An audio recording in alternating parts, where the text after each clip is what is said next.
The first step to making my rainbow memorial swirl paperweights is adding color to the clear glass. The color is called frit, and it is just crushed up pieces of colored glass that I lay in a rainbow. I set the clear glass on one side into the rainbow and let it all stick, and then I flip it over 180 and I do the same thing to the other side. Once I have the rainbow stuck into the glass, I dip the other sides into the ashes as well as the top.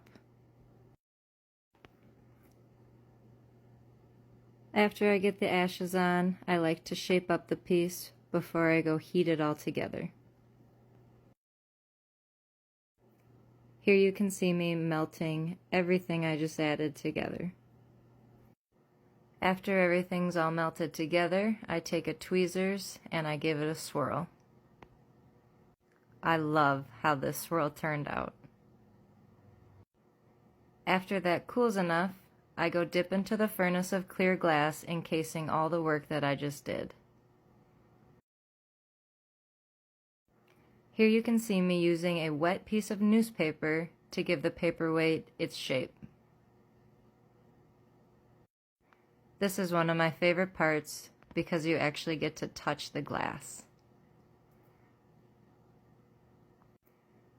Once I get a shape that I like, I grab my jacks and add a jack line where the piece will be broken off the pipe.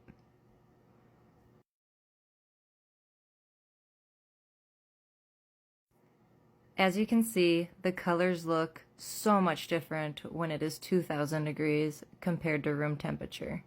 These colors will be bright rainbow colors after it cools down.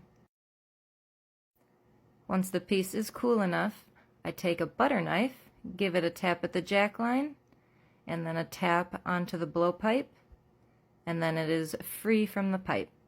Then I use a torch to make the bottom molten, and I give it a flip over onto a graphite pad and a smush, and then it'll sit flat. Here you see me going over to the annealer. It is at 920 degrees. It'll sit in there overnight and slowly drop the temperature. Here is the finished piece, as well as some other examples of how the ashes and colors can swirl differently every time.